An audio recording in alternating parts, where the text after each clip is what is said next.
Intensifying his attack on major oil companies this morning, he wrote a letter to 7 oil executives demanding an explanation for why they have not boosted oil production. Yes, he did. The president also accusing them of padding profits, writing, quote, at a time of war, refinery profit margins well above normal being passed directly onto American families are not acceptable, writes the president. Joining me right now is the Coalition to Protect American Workers Executive Director and former Chief of Staff to Vice President Mike Pence. Marc Short is here. And Marc, it's great to have you. Thanks very much for being here. You know, the president is attacking the oil companies now for the price of gasoline, but he did not mention all of those executive orders that made it more difficult to actually do refining and more difficult to actually do business with fossil fuel companies. Good morning, Maria. Yeah, it's incredibly sad. I think that President Joe Biden is an arsonist who, in this letter, is pretending to be a firefighter. The reality is that his policies were the ones that struck a match that set gas prices on fire. Whether or not it was canceling Keystone Pipeline and every other pipeline that's come up through FERC, or whether or not it was basically shutting down additional refineries, whether it's shutting down domestic production inside the United States. We've gone from a net exporter of energy for the first time in 75 years with President Trump and Mike Pence's policies to now, under Joe Biden, basically him preparing to head to Saudi Arabia to beg for more production on the global market.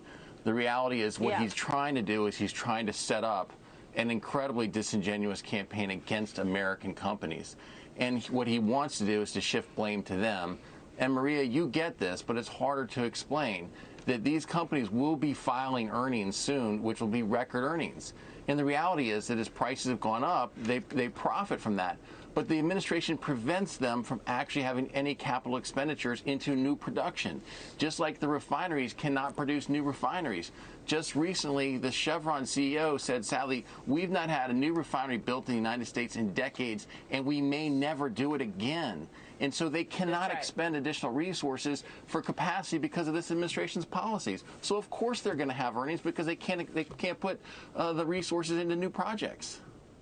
I mean, the pressure is just enormous on companies and individuals to get away from fossil fuels, and it comes directly from Joe Biden's office and this climate agenda. We know that, but obviously he thinks we don't know that. Look at the Securities and Exchange Commission putting new rules in place for all companies to follow. They have to document what risks they have in terms of climate change. Not just the company, but its customers and its colleagues, anybody associated with the company. I mean, that right there has created an enormous amount of costs for corporate America. That's right, Maria. Some of the new SEC changes are perhaps the most insidious, along with the ESG programs that are preventing additional investment into this industry. And meanwhile, if you look back to what the President Joe Biden said on the campaign trails, he said, I'm going to look to end the fossil fuel industry in America. He said he'd be willing to put people out of work and out of jobs to push his clean energy transformation.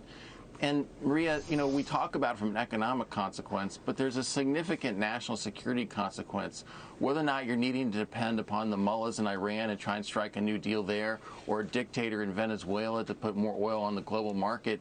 But you also, as they continue to push the transition to electric vehicles, the reality is that China produces roughly 80% of the batteries and 95% of the rare earth materials. They're the ones that have been investing across the globe in nickel mines and lithium. And so the transition actually is, you know, in the 1970s under Carter, you basically had a cartel with OPEC. Well, we became more energy independent in the last administration, and now you're basically going to make us dependent upon China as you try to make this clean energy transition. Yeah, so many decisions that Joe Biden makes are just playing right into China. And exactly what the CCP wants, like doing away with the China initiative, like removing tariffs, which is also serious consideration that we know now to be true.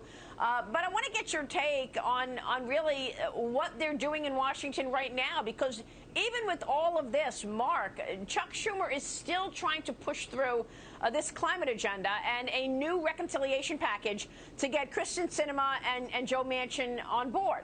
And it includes more than $1 trillion in new taxes. So add on to all of the other expenses that we're talking about every day, from inflation to higher interest rates, higher borrowing costs. Now they would like to raise taxes as well.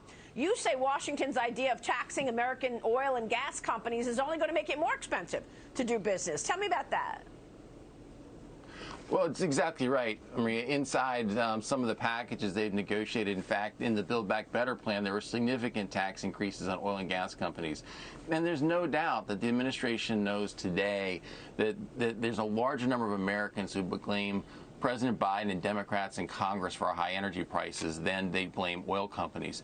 And they're trying to make that change and that pivot. And so, again, I think this is intentionally timed by the Biden administration, because they know in earnings season that you're going to see oil companies produce these large record profits. And they're going to look to demagogue them. They're going to look to drag them up to Washington, D.C. for hearings. They're going to look to say there's price gouging. They're going to try to impose windfall profits taxes. And all that does is just continue to drive up prices. And, you know, thank God that Senator Manchin, Senator Sinema stopped Build Back Better previously, or else who knows where inflation would be today. Yeah, but we don't know if they'll be able to stop it altogether. They need 50 votes for the next reconciliation package, which they could drive through later on in the summer. But the House passed legislation this week that would extend security protection to Supreme Court justices' immediate family, Mark, after an armed man was arrested outside of Justice Brett Kavanaugh's house last week and charged with attempted murder. 27 House Democrats voted against the bill. 27 House Democrats voted against this bill, Mark. Your thoughts?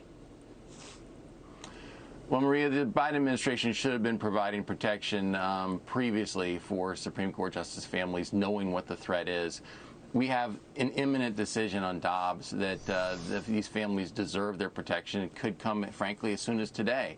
And so President Biden should be looking to get this to his desk and sign it as soon as possible to make sure that their justices are protected. There should be no excuse whatsoever for threats against Supreme Court justices and some of the threats that they're currently facing and their families are facing.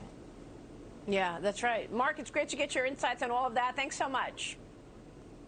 Thanks, Maria. Thanks for having me.